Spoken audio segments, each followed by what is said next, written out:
Hi అండి. వాణి traditional లైఫ్‌కి స్వాగతం, సుస్వాగతం. అందరూ ఎలా ఉన్నారండి? నేనైతే బాగున్నాను. మీరందరూ బాగుండాలని మనస్ఫూర్తిగా బాబావారిని కోరుకుంటున్నాను.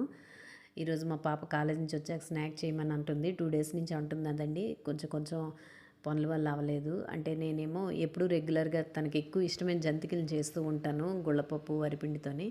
ఈరోజు ఇంకా వెరైటీగా చేద్దామని చెప్పేసి గుళ్ళపప్పుని 1 గ్లాస్ తీసుకున్నాను. ఇందాకలా కొలలో చూపించాను కదండీ! ఆ గ్లాస్‌కి 2 గ్లాసులు వరిపిండిని యాడ్ చేసేసానండి.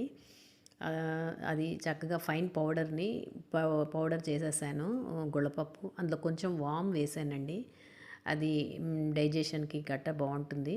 అది చాలా ఫ్లేవర్‌కి కూడాను కదండీ! వాముని యాడ్ చేసేసాను. ఉప్పు, కారమును, వాము ఈ ఇంగ్రీడియెంట్స్ అన్నిటినీను చక్కగా కలిపేసానండి ముందు.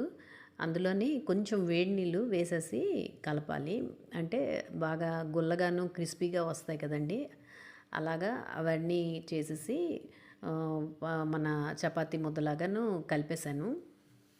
అవంతా మామూలుగా అప్పాల్లాగే ఒత్తేసి డీప్ ఫ్రై చేసేసానండి. అంటే క్రిస్పీగా వస్తాయి. వేడి నీళ్ళు అయినా, ఆయిల్ అయినా వేసినా చిన్న అంటే వేరే వెరైటీగా ఈరోజు